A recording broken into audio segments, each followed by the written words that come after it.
Bunda Mary, kami datang dari Lampung untuk mensupport kepada Bapak Anies dalam sidang MK hari ini. Kita menggugat atas ada indikasi dugaan kecurangan di dalam Pilpres kemarin. Kami dari daerah berkumpul, tentunya teman-teman tim hukum di dalam itu sudah membawa data-data, fakta-fakta yang akan digugat di persidangan nanti. Yang jelas itu kami sebagai rakyat ingin memiliki seorang pemimpin yang ngerti tentang etik. Dari awal saja itu Gibran, paslon nomor 2, calon wakil presiden itu sudah melanggar kode etik di MK maupun di KPU. Nah ini hal yang inti ya. Kami tidak ingin negara ini dipimpin oleh seorang pemimpin yang tidak ngerti tentang etik. Untuk kuasa hukum Andre Ian Gunawan ini sudah dicoret. Apakah yang bersangkutan masih tetap dipertahankan atau bisa diberi penjelasan? Dicoret. Baik, kami keluarkan dari tim hukum 01 ya, perkara nomor 1 ya. Kemudian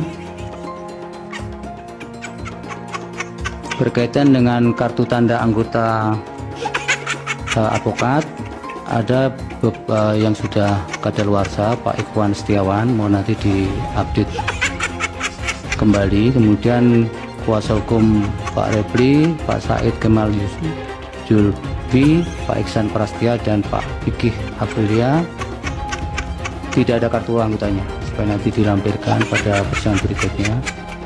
Dua-duanya didiskualifikasi, atau kalau memang tidak bisa dua-duanya, satu saja cukup, yaitu Gibran, dan diulang pemungutan suaranya. Dan harusnya kalau keberatan terhadap Gibran ini kan berulang-ulang dibilang, sama misalnya Hotman Paris bilang sudah bertemu 5 kali debat kok, sudah salaman, rangkul-rangkul, masa nggak mengakui orang, ya kan? Ini kan secara hukum itu pengakuan, itu nggak ada keberatan. Waktu mengambil nomor juga terima aja semua. Harusnya ketika mau dimulai keberatan, tapi kan tidak keberatan. Keberatan semua ini, gugatan semua ini ada ketika kalah, ya kan? Ketika kalah baru ngomong macam-macam, dan kemudian mereka tidak menempuh. Kalau menurut saya ini paslon 01 tidak taat hukum. Lawyer itu pegangannya adalah undang-undang, ya. Bukan pendapat, bukan opini, bukan asumsi.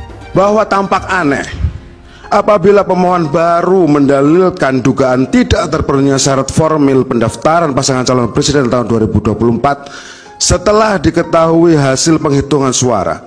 Pertanyaannya adalah, andai kata pemohon memperoleh suara terbanyak dalam pemilu 2024, apakah pemohon akan mendalilkan dugaan tidak terpenuhinya syarat formil pendaftaran pasangan calon? Tentu jawabannya tidak, Yang Mulia.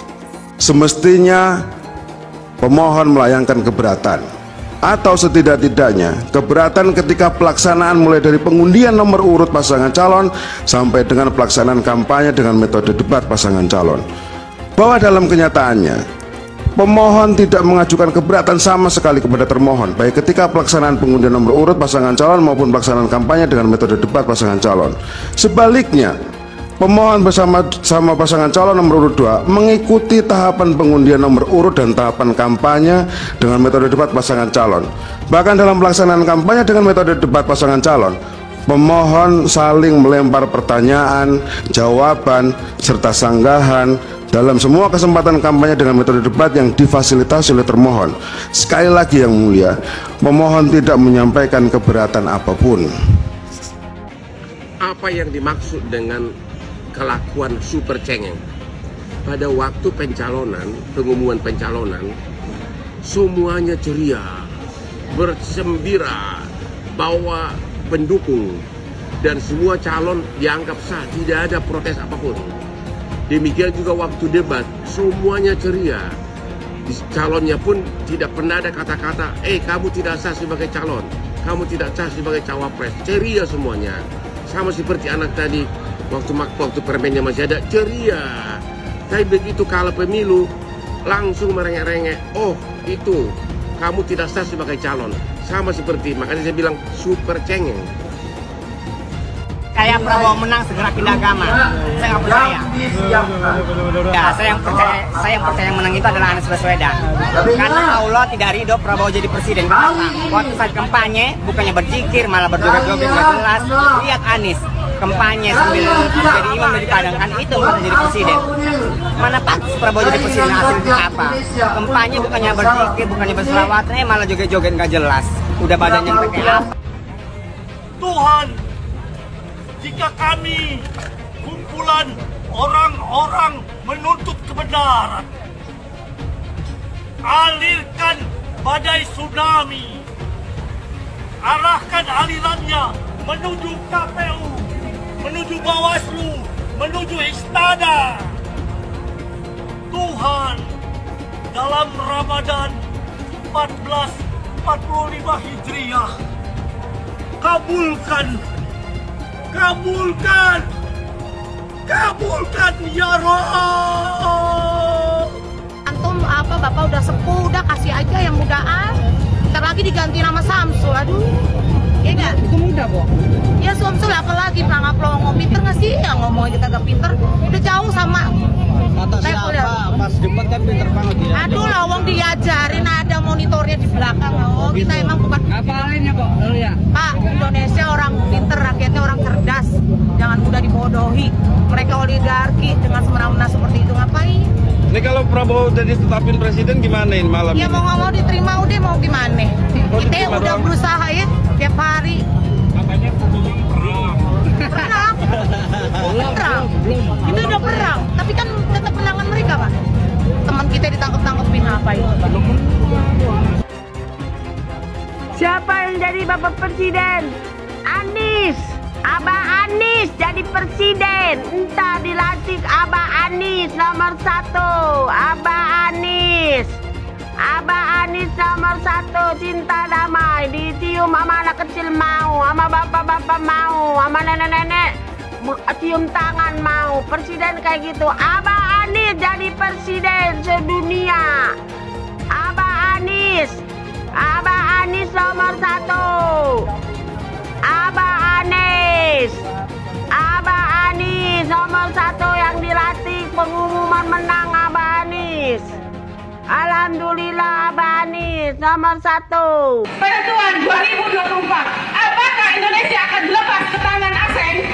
2024 hanya segelintir rakyat yang masih waras, yang bisa berpikir, yang masih bersikap proaktif terhadap keadilan, kebenaran untuk anak cucu kita. Bagaimana nasib anak cucu kita di kemudian hari jika Bawaslu, KPU, pemerintah dan lembaga semuanya bersikap hipokrit, munafik. Ketika konstitusi tidak dijalankan dengan benar, ketika konstitusi dihianati, maka itulah terjadinya pengkhianatan terhadap rakyat Indonesia yang sudah menitipkan ribuan jutaan suara kepada sebuah lembaga. Ketika lembaga-lembaga itu mengkhianati, artinya perang antara pemerintah, lembaga versus rakyat. Oke? Ketika semua dikhianati, artinya rakyat perang terhadap lembaga-lembaga, terhadap pemerintah yang mencoba mengkhianati rakyat. Kami cabut mandat Anda. Kami cabut mandat Anda karena kami sudah menitipkan suara Anda, suara kami kepada Anda. Ketika Anda hianati, kami cabut, kami ambil, karena itu adalah hak kami. Itu suara kami, suara murni kami. Bawaslu, tinggal beberapa hari lagi Anda kawal KPU. Jika pada endingnya KPU ternyata benar-benar berpihak kepada yang tidak benar, Anda berhadapan dengan rakyat. Kita berharap pada hak angket. Pertanyaannya, hak angket apakah akan tergulir dengan baik? Kita lihat dan akan kita kawal. Setelah itu, jika semua itu tidak terjadi, maka Jokowi harus mundur dengan terhormat, atau terpaksa Anda kami mundurkan dengan parlemen jalanan. Oke, terima kasih saya. Assalamualaikum warahmatullahi wabarakatuh. Pilpres sudah sebulan lalu dan Pak Anies masih menyindir Pak Prabowo, tapi itu haknya Pak Anies. Saya hanya ingin menambahkan informasi. Pertama, di era demokrasi Pak Prabowo pernah merasakan menjadi oposisi selama 10 tahun, sedangkan Pak Anies belum pernah menjadi oposisi. Kedua, salah satu prestasi Pak Prabowo saat menjadi oposisi adalah memberikan rekomendasi, mendukung, membiayai ribuan orang untuk menjadi kepala daerah, termasuk salah satunya adalah Pak Anies Baswedan, sehingga beliau bisa menjadi gubernur DKI Jakarta. Jadi, jauh lebih dulu Pak Anies menjadi pejabat pemerintahan ketimbang Pak Prabowo. Pak Anies jadi menteri selama 2 tahun, jadi gubernur selama 5 tahun. Semua jabatan itu dinikmatinya di era demokrasi, di zaman Pak Jokowi.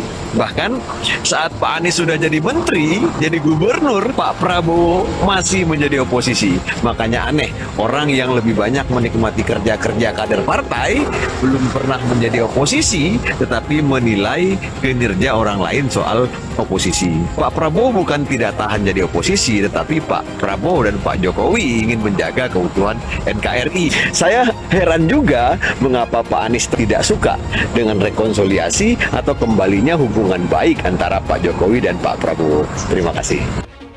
Jadi Bapak Ibu sekalian, ayolah kita sama-sama, kita kompak, Pilpres sudah selesai, jangan lagi ada nomor-nomor sana nomor situ. Ya, itu kan presiden ya sudah terpilih presiden sekarang, ya kita bantu presiden terpilih untuk kita maju ke depan. Melindungi ini, jangan nanti pemerintahan yang akan datang, ada oknum-oknum di sana lagi pengen tidak terjadi. Karena orang suka kekacauan itu di mana dia bisa hidup di sana. Kita jangan, kita harus bikin negeri kita yang tertib. Merasa aneh kalau misalnya ada calon yang kebetulan tahu bagaimana mekanisme quick count itu dilakukan. Mas Anies Baswedan itu mantan bos saya di lembaga survei. Jadi dia tahu betul bagaimana quick count itu dilakukan, bagaimana survei itu dilakukan. Dia itu dulu direktur riset lembaga survei Indonesia. So he was my boss. Dan dia tahu betul bagaimana mekanisme quick count itu secara saintifik dijalankan. Jadi sebenarnya saya yakin beliau sadar dan memahami bahwa memang the game is over. Tapi mungkin karena beliau pengen menyantuni ya, perasaan dari para pendukungnya di depan publik, dia belum mengatakan kalah. Perempuan-perempuan Sobat Anies mengharapkan agar terjadi pemilu dengan jujur, adil, langsung, umum, bebas, dan rahasia. Dan mengharapkan segenap aparat untuk mengkondisikan pemilu 2024 dengan baik. Jangan pernah memicu kemarahan rakyat. Jangan salahkan rakyat. Curang, bang! Curang, bang! Curang, bang! Takbir! Allahu Akbar! Kita tetap berjuang. Kita tetap berjuang sampai titik darah penghabisan. Jangan kira kalau ini adalah kemenangan dan kemenangan. Enggak, kita nggak akan terima. Rezimnya biadab, rezimnya nggak cinta rakyat, rezimnya jahat, pengkhianat rakyat. Demi Allah, demi Rasulullah, aku nggak ridho. Ya Allah, tunjukkan kebesaran-Mu, ya Allah, kumpai aku. Anda berjuang dari 2014, tunjukkan kebesaran-Mu, ya Allah. Kalau emang dia punya kuasa, pasti menang, kumpai aku. Pak Jokowi, Bapak itu presiden siapa sih? Kok Bapak nggak sayang sama rakyatnya? Beras naik, segala naik, pajak naik. Bapak tuh kalau berhutang itu kira-kira mikirin dong. Kita rakyat generasi akan datang, Pak, anak cucu saya. Jokowi mundur! Yang akan membayar hutang-hutang Bapak. Kalau bansos atas nama Bapak, pakai gambar Bapak. Tapi saatnya hutang ke negara, atas negara, atas rakyat. Nah, ya deh. Turun, Bapak harus punya rasa malu dong. Ya Allah, ya nggak punya rasa malu, nggak punya rasa bersalah. Bapak tuh pura-pura nggak ngerti, itu pura-pura on, itu pura-pura wong besok. Bapak itu pura-pura pelangak-pelongok, padahal Bapak itu mematikan rakyatnya, Pak. Kasihan rakyat ini, jangan pura-pura pelangak-pelongok. Aku nggak tahu, kalau ditanya aku nggak tahu. Masa seorang presiden nggak tahu segala sesuatu permasalahan yang ada di negeri ini? Rakyat, Pak, turun aja Bapak. Nggak punya malu. Bapak ini. Kasihan Pak para pejuang 45 yang sudah memerdekakan negeri ini. Menangis itu para arwah-arwahnya. Masih Bapak seluruh rakyat Indonesia dari Sabang sampai Merauke Pak. Semua itu rakyat. Aku pilih 02, tapi ada yang bilang pendukung 02 itu bukan orang cerdas. Tapi nggak apa-apa, memang aku bukan orang yang cerdas. Tapi setidaknya aku bukan orang jahat dan yang paling penting hati ini masih waras. Setuju, Bang. Karena percuma juga cerdas, tapi kelakuan seperti orang yang tidak waras. Setuju. Dan yang jelas, mau pilih calon presiden mana saja itu bebas. Setuju. Karena berbeda pilihan itu boleh, tidak dilarang dan tetap sah. Jadi tak perlu lagi merendahkan, menghina kalau pendukung paslon lain itu semuanya goblok dan pendidikannya rendah. Ingat, dengan cara kau merendahkan orang lain tidak membuat dirimu terlihat cerdas dan gagah, tapi akan terlihat jauh lebih rendah daripada sampah. Orang-orang yang kalah itu harusnya sudah kasih pidato pengakuan. Kasih pidato pengakuan kekalahan, bukan malah mencoba untuk membuat hiruk pikuk, ya, apalagi kemudian mencari jalan lain di luar prosedur yang diberikan. Kalau sengketa hasil pemilu kan dan pelanggaran-pelanggaran itu prosedurnya sudah diberikan. Ya, pelanggaran lewat Bawaslu. Ya, kalau ada persengketaan hasil lewat Mahkamah Konstitusi. Tapi tampaknya dua pihak yang kalah tidak mau untuk menjalani prosedur itu. Mereka malah ingin mengalihkan prosedurnya ke proses politik. Kalau ke proses politik itu sebenarnya bukan pemilunya yang memenangkan Prabowo Gibran yang akan mereka utak-utik. Ya, yang akan mereka utak-utik adalah pemerintahannya Pak Jokowi. Jadi kalau bisa Pak Jokowi tetap berusaha untuk dimakzulkan, berusaha untuk diturunkan, ya, karena ada hak angket yang ingin mereka coba. Walaupun menurut saya hari ini itu sama sekali tidak mendapatkan dukungan dari masyarakat. Karena masyarakat akan mengait-ngaitkannya dengan kekalahan pemilu. Ini karena kalah pemilu aja bikin angket nih. Coba menang pemilu, tentu mereka nggak akan bikin angket. Kami sudah muak dengan pemilu curang. Kami datang ke sini sebagai rakyat sipil bergerak. Kami cinta yang namanya keadilan. Kami cinta namanya perubahan. Kami muak dibohongi, dicurangi. Dengan siapa? Tanyakan sendiri dengan hati kalian. Pengen perubahan, tapi kalau diajak bergerak untuk menegakkan keadilan di kantor KPU, KPU itu curang. Saya tanya kepada KPU, goblok nggak? Goblok apa enggak? Tolol apa goblok? Kakunya insinyur, kakunya profesor, tapi diajak jebun neraka.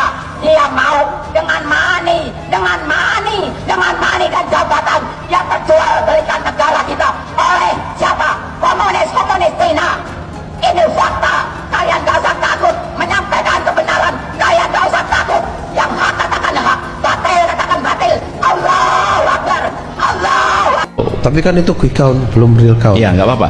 Kalau tidak percaya dengan sampel, jangan periksa darah lagi di lab. Karena laboratorium itu kalau periksa hanya satu tetes darah. Kalau kita tidak percaya untuk mengetahui keseluruhan darah yang ada mengetahui. Tapi kalau kita tidak percaya dengan satu tetes darah, maka sedot seluruh darah.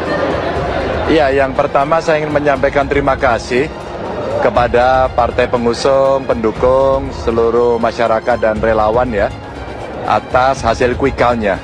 Tapi biasanya kalau quick count yang seperti ini kan ada yang nanti tidak setuju kan. Oh, jangan diklaim dulu lah kalau menang, tunggu real count. Maka saya ingin menyampaikan terima kasih juga terhadap seluruh aparat yang sudah menjaga dan yang ada di sini sangat baik sekali begitu sehingga Jawa Tengah aman ya. Tahap pertama adalah tahap di mana satu kemenangan berdasarkan quick count. Yang kedua adalah apa yang ada di real count nanti. Maka apapun namanya deklarasinya ada deklarasi quick count dan deklarasi real count. Banyak yang kebakaran jenggot nih karena Prabowo Gibran menang telak sekali putaran. Saking gak terimanya, semuanya tuh pada nuduh curang. Bilang rip demokrasi lah, selamat datang rezim otoriter lah, bilang inilah, bilang itulah. Sorry to say ya, kubu 01 sama 03 yang gak terima kekalahan harus denger nih nasihat dari Pak Mahfud MD. Kata Pak Mahfud MD, orang yang takut kalah itu selalu menyerang. Semua pemilu dituduh curang oleh yang kalah. Intinya kalau kalah mah kalah aja. Mereka yang kalah akan cari 1000 pembelaan untuk untuk menolak kekalahannya. Ingat, jujur atau curang itu subjektif. Yang kalah selalu merasa dicurangi. Tapi kemenangan itu objektif. Begitu juga dengan kekalahan. Ya udahlah, yang kalah terima aja. Dan semua yang pelaku curang wajib didiskualifikasi. Audit KPU, audit ketua KPU, audit anggota KPU, audit sistem KPU. Temukan siapa pelaku pidana, tangkap dan hukum. Baru kita pikirkan pemilu ulang. Kalau tidak ada audit KPU, tidak ada audit ketua KPU, maka kita wajib menolak apapun hasil dari yang diputuskan oleh KPU. Siap lawan, siap lawan, siap lawan, Allahu Akbar. Seharusnya pemilu diulang sampai Anies menang. Catat ya, tahun 2024 pasti ada yang menuding KPU itu curang. Pilpres, apakah curang? Pilpres juga ada curang, tapi itu di bawah, bukan kontestan, bukan pemerintah. Di bawah, dan sama-sama curang. Oleh sebab itu di Pilpres itu, kalau kecurangannya tidak signifikan, curang 10.000 suara. Terbukti, yang satunya curang juga 5.000 suara. Apakah pemilu batal? Nggak bisa, kalau nunggu pemilu bersih, pemilu nggak akan selesai. Oleh sebab itu yang curang-curang itu diselesaikan melalui hukum pidana. Curang, bawa ke pengadilan, terbukti 500.000 dia curang, tetap menang dia. Karena 500.000 ini kalau diberikan ke saya, tetap kalah 4 juta. Tapi apakah yang curang 500.000 itu dibiarkan? Tidak. Itu ke pengadilan pidana. Teman-teman, saya harus bilang bahwa orang-orang yang semakin panik dengan tingginya approval rate atau tingkat kepuasan publik terhadap Pak Jokowi, semakin hari semakin biadab. Di jagat dunia maya, ramai mereka sebut Pak Jokowi sebagai pengkhianat, pembohong, dan lain-lain. Ramainya upaya pembusukan kepada Pak Jokowi yang saya duga adalah sebagai upaya elektoral untuk menghentikan fenomena tingginya approval rate Pak Jokowi. Dinyinyirin seolah Pak Jokowi membagikan bansos untuk meningkatkan tingkat kepuasan masyarakat. Padahal saat menyusun program bansos, setidaknya 8 kementerian itu dilibatkan. Bahkan kebutuhan akan bansos ini dikaji secara teknokratik oleh Bappenas, dianalisis perspektif keuangannya oleh Kementerian Keuangan, lalu disetujui oleh DPR RI yang lintas fraksi. Saat itu nggak diributin, bahkan disetujuin. Lalu kenapa sekarang diributin? Ya program bansosnya diributin, ya Pak Jokowi yang bagiin langsung bansosnya juga diributin. Ya karena yang ributin ini dulu belum merasakan dampak elektoral dari pecah kongsi dengan Presiden Jokowi. Ketika dampak tersebut udah dirasain, mereka sibuk menyerang Pak Jokowi dengan membabi buta. Jangan hanya karena adanya korelasi negatif antara kepuasan rakyat terhadap kinerja Pak Jokowi dan elektabilitas si Copras-Capres, maka terkesan takut kalau Pak Jokowi dicintai rakyat. Bahkan mereka nggak ada yang bisa buktiin semua tuduhan yang mereka tembakin ke Pak Jokowi. Justru dari kubu mereka lah yang pernah terbukti melakukan kecurangan. Saya mensyukuri kenapa kalah, kenapa ditahan. Saya bersyukur atas itu semua. Saya coba bayangkan ya, kalau seandainya waktu itu kita menang gitu ya, hari ini belum tentu kita bisa nikmati seperti ini. Kita bersyukur 5 tahun Tuhan izinkan kasih ke orang yang pintar ngomong untuk kerja. Coba kalau kita bayangkan gitu ya, kalau kemarin saya masih jadi gubernur, ini saya udah turun ini. Tapi yang pintar ngomong itu dikira orang hebat kan? Ini lebih berbahaya tahun 2024, langsung ketahuan karakternya. Langsung ketahuan itu. Di saya juga ada kutipan Pak di kamar saya Pak. Tulisannya, Jakarta telah mengambil keputusan yang fatal. Jangan hanya konsentrasi pada pembangunan benda-benda mati yang indah difoto dan bisa ditunjukkan dalam 5 tahun hasilnya. Kalau kita mau menilai sebuah janji, maka lihat janjinya atau lihat kenyataannya. Dulu janjinya apa ya? Dan ini aneh, betul-betul aneh. Ini bukan kampanye, tapi saya sampaikan sini. Di satu sisi menyiapkan jalur-jalur air untuk dikirim ke laut, di sisi lain di lautnya dipasang dengan pulau reklamasi, tinggal tunggu waktu jadi rob, air balik. Dan ini melawan sunatullah. Kenapa? Air itu turun dari langit ke bumi, bukan ke laut. Harusnya dimasukkan ke dalam bumi, masukkan tanah. Di seluruh dunia air jatuh itu dimasukkan ke tanah. Bukan dialirkan pakai gorong-gorong raksasa ke laut. Jakarta telah mengambil keputusan yang fatal. Bukan banjir, itu memang parkir air. Bukan banjir, itu memang parkir air. Masyarakat berkeliling dengan membawa toa untuk memberitahu semuanya, termasuk sirine. Ibon 82 miliar. Apa alat transportasi yang dimiliki oleh hampir setiap orang? Alat transportasi yang dimiliki semua orang adalah kaki. Kalau seandainya orang Jakarta percaya Pak Anies jadi gubernur pun, saya berani jamin kok dia akan lakukan normalisasi yang sama seperti saya lakukan kok. Nggak usah bohong lah. Ketika air sampai di muara, maka siap untuk dipompa ke laut. Pancasila Soekarno, ketuhanan ada di pantai. Anak Tuhan dari mana? Kalau Yesus anak Tuhan, bidangnya siapa? Besok di seluruh wilayah Indonesia kami katakan damai. Iblis hanya menggoda orang yang beriman. Makanya jarang-jarang orang kafir kerasukan setan.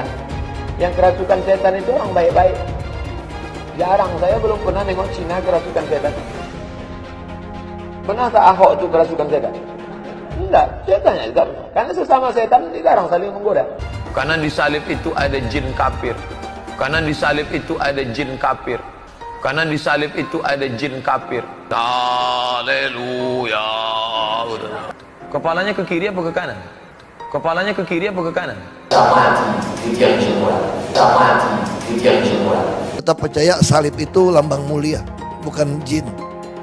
Kok ketawa? Aku nggak nyindir siapa-siapa loh. Anies merupakan antitesis daripada Pak Jokowi. Antitesis artinya bertolak belakang dengan Jokowi. Anies sudah menyatakan tidak akan melanjutkan semua program dari Pak Jokowi. Jadi semua pembangunan yang dilakukan oleh Pak Jokowi akan dihentikan oleh Anies jika Anies menjadi presiden. Lagi pula Anies didukung oleh khilafah dan pendukung Anies adalah ormas seperti FPI dan HTI. Apa kita mau FPI dan HTI kembali di Indonesia jika Anies memimpin? Anies juga dikenal sebagai bapak politik identitas yang menghalalkan segala cara untuk menggapai kekuasaannya, termasuk menggunakan politik identitas berbasis agama. Lihatlah di kasus Ahok waktu itu. Kita sudah bisa melihat hasil kerja Anies selama 5 tahun di Jakarta. Tidak ada satupun janji yang dipenuhi dan tidak ada kinerja yang bisa dibanggakan. Dari DP 0%, OKOC, kelebihan bayar, Formula E, banjir, sumber resapan, jalan rusak, dan gonta-ganti nama jalan. Lihatlah rekam jejak Anies selama 5 tahun. Bayangkan Indonesia ke depan jika dipimpin oleh Anies. Dan bayangkan jika Anies menang. HTI dan FPI, ormas khilafah yang dibubarkan itu akan dikembalikan oleh Anies. Apakah kita mau Pancasila diganti jadi khilafah? Perkataan Ahok sudah terbukti dan Jakarta sudah menjadi korban. Jangan biarkan Indonesia menjadi korban kibulan Anies Baswedan. Umat minoritas, terutama kaum Tionghoa, tidak akan memilih Anies Baswedan. Sewaktu Pak Jokowi terpilih jadi presiden kita yang ke-7 di tahun 2014, 10 tahun yang lalu, kita semua diliputi euforia besar. Pemilihan Pak Jokowi adalah kemenangan dari demokrasi yang berhasil kita rebut di tahun 1998. 16 tahun pasca kejatuhan Soeharto, sang diktator, akhirnya seorang rakyat biasa, orang yang tidak punya darah biru politik dan juga bukan seorang tentara, dia berhasil terpilih menjadi orang paling berkuasa di Republik Indonesia. Rakyat menyambut kemenangan Pak Jokowi dengan sukacita, dan dunia pun dibuat terkagum-kagum atas prestasi Indonesia tersebut.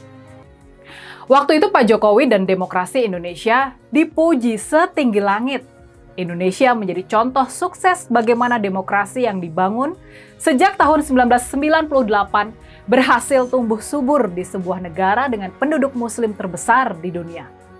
Ya, memang begitu dahsyat dan bombastis media barat menyambut kemenangan Pak Jokowi kala itu, 10 tahun silam.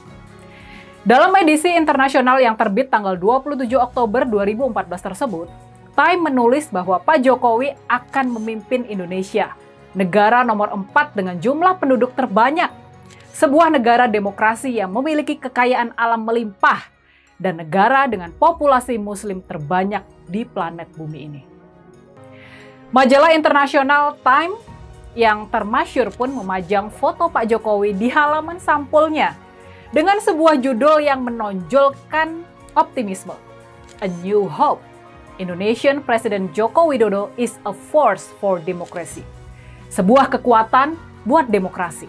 Di tengah kisah sukses demokrasi Indonesia dan Jokowinya ketika itu, yang dipuji di seantero dunia, pada kenyataannya pondasi-pondasi demokrasi kita masih sangat rapuh.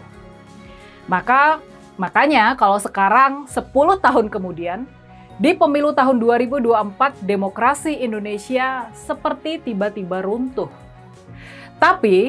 Tapinya nih, pada kenyataannya, waktu itu tidak banyak yang menyadari bahwa ada sesuatu yang rapuh dalam demokrasi kita.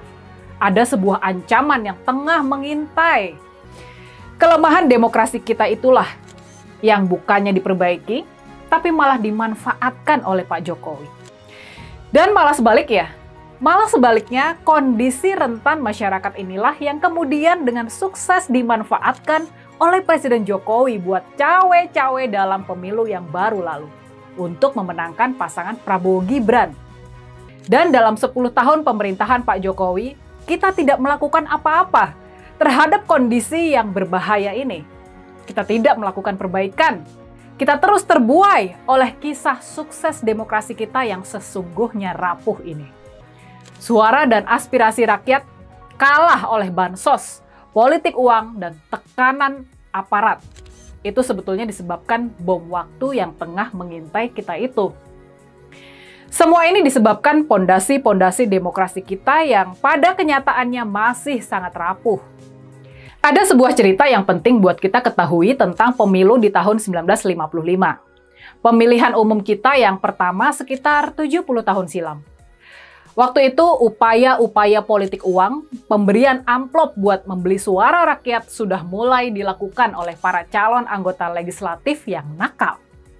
Rakyat di zaman Orde Lama punya kesadaran politik yang tinggi. Jadi, walaupun di era tersebut tingkat buta huruf rakyat kita masih sekitar 90%, 9 dari 10 rakyat Indonesia tidak bisa baca tulis, tapi mereka ini punya kesadaran politik dan harga diri sebagai rakyat pemilih dan manusia yang merdeka. Di era tersebut rakyat akan marah kalau mendapati ada politisi yang mencoba menyuap dirinya. Rakyat bukan cuma menolak politik uang, tapi dia bahkan bakal marah dan merasa diremehkan, merasa dilecehkan oleh para pelaku politik uang. Memang kesadaran rakyat sudah dirusak di era 32 tahun Orde Baru yang otoriter. Di masa inilah, suara rakyat bisa dan biasa dikondisikan untuk kemenangan golongan karya, kemenangan Golkar, kelompok elit penguasa di zaman Soeharto tersebut. Dan ini fatalnya kita. Kerusakan mentalitas dan partisipasi rakyat di era Orde Baru tersebut gagal kita tanggulangi ketika Indonesia masuk ke era reformasi, masuk ke era demokrasi. Tanpa perlu bisa baca tulis, rakyat punya kecerdasan politik, kemandirian pendirian, dan juga akhlak yang masih terjaga mulia. Kejujuran masih menjadi nilai penting dalam masyarakat di masa itu. Memutar waktu 70 tahun ke depan, ke tahun 2024, kondisinya sudah jauh berbeda. Sudah terbalik 180 derajat. Sekarang ini, walaupun rakyat kita mestinya sudah jauh lebih cerdas, hampir 100% rakyat bisa baca tulis, tapi politik uang, pemberian amplop buat membeli suara rakyat malah semakin marak, semakin terang-terangan, dan bahkan menjadi norma kelaziman. Maka, disinilah ironi, sebuah ironi besar terjadi.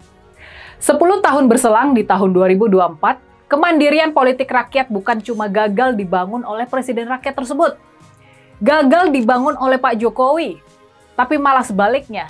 Praktek politik bansos dan politik uang yang sebelumnya marak di tingkat daerah, di ajang pilkada, politik bansos dan politik uang ini malah dibawa masuk oleh Pak Jokowi ke arena nasional, ke ajang Pilpres dan Pileg 2024. Inilah salah satu pondasi demokrasi yang rapuh tadi, yang sangat teramat rapuh, namun gagal buat kita perbaiki dalam 25 tahun era reformasi ini. Maka untuk kemenangan Pak Jokowi di tahun 2014, kita perlu berterima kasih kepada Presiden SBY waktu itu. Presiden Susilo Bambang Yudhoyono yang sudah membiarkan pemilu dan Pilpres 2014 berlangsung tanpa intervensi bansos dan aparat pemerintah. Tanpa intervensi polisi dan tentara. Inilah yang memberi peluang kepada rakyat biasa seperti Pak Jokowi untuk bisa sukses terpilih menjadi presiden. Dulu Anies bisa menang karena menggunakan agama dan etnis. Isu agama, ras, dan antar golongan dinikmati oleh relawan Anies. Saat itu Anies didukung oleh FPI, HTI, dan pengasong khilafah lainnya.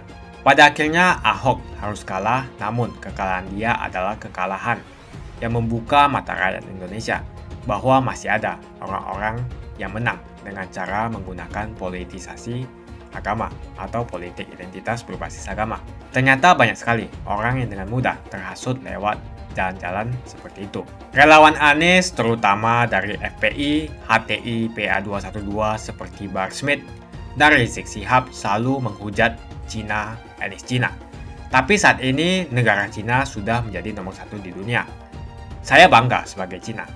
Etnis Tionghoa dicap sebagai pemberontak, sedangkan etnis Arab dianggap sebagai Tuhan atau tuan dari pribumi. Etnis Arab dipuja-puja dan dianggap sebagai dewa. Lihat saja Rizik Syihab dan Bahar Smith dipuja-puja, padahal mereka mengujar kebencian. Pengasong khilafah seperti Rizik Syihab, Bahar Smith, dan teman-teman, mereka hanya buat gaduh di Indonesia. Sedangkan negara yang mereka sanjung-sanjung itu, Arab Yaman, masih belum maju dan masih terbelakang. Saya percaya Indonesia dengan mayoritas pribumi juga akan menjadi negara maju. Seharusnya Arab Yaman belajar dari negeri Cina, seperti kata kitab suci. Belajarlah sampai ke negeri Cina. Anies dan juga pendukung Anies seperti Rizik Syihab, Bahar Smith, dan kelompok-kelompok HTI dan FPI harus belajar ke negeri Cina supaya tidak lagi melakukan kelebihan bayar. Yang jelas saya memilih pribumi, bukan yang dari Yaman. Ganjar jelas pribumi, nasionalis, dan pasti akan melanjutkan visi dan misi dari Pak Jokowi. Suara Ahok merepresentasi warga minoritas, dan etnis Tionghoa mendukung Ganjar Pranowo. Ahok pasti akan mendukung Ganjar, karena Ahok anti radikalisme.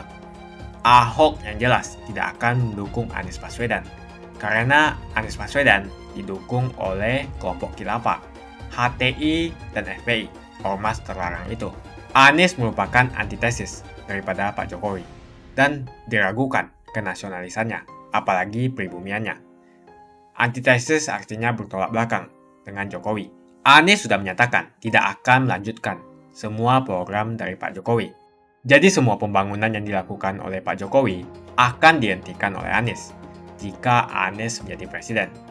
Lagi pula Anies didukung oleh khilafah, dan pendukung Anies adalah ormas seperti FPI dan HTI. Apa kita mau FPI dan HTI kembali di Indonesia jika Anies memimpin? Anies juga dikenal sebagai bapak politik identitas yang menghalalkan segala cara untuk menggapai kekuasaannya, termasuk menggunakan politik identitas berbasis agama. Lihatlah di kasus Ahok kali itu. Kita sudah bisa melihat hasil kerja Anies selama 5 tahun di Jakarta. Tidak ada satupun janji yang dipenuhi dan tidak ada kinerja yang bisa dibanggakan.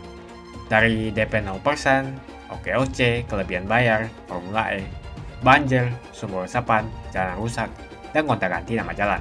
Lihatlah rekam jejak Anies selama 5 tahun. Bayangkan Indonesia ke depan jika dipimpin oleh Anies. Dan bayangkan jika Anies menang. HTI dan FPI, ormas khilafah yang dibubarkan itu, akan dikembalikan oleh Anies. Apakah kita mau Pancasila diganti menjadi khilafah? Bagian Indonesia Timur yang mayoritas non-muslim seperti Bali tidak akan setuju dengan khilafah atau sistem khilafah. Mungkin Indonesia akan bubar jika Anies menjadi presiden. Perkataan Ahok sudah terbukti dan Jakarta sudah menjadi korban. Jangan biarkan Indonesia menjadi korban kibulan Anies Baswedan. Umat minoritas, terutama kaum Tionghoa, tidak akan memilih Anies Baswedan. Saya yakin karma Ahok mengejar Anies Baswedan. Dulu Anies memainkan politik identitas kepada Ahok. Sekarang Anies dipertanyakan kepribumiannya karena dia dari Yaman. Itu saja opini saya hari ini. Tuliskan opini kalian. tentang Anies Baswedan. Jika kalian setuju dengan pendapat saya di video ini, pastikan kalian menekan like di video ini dan bagikan video ini ke teman dan family Anda supaya mereka semua mengetahui tentang informasi ini.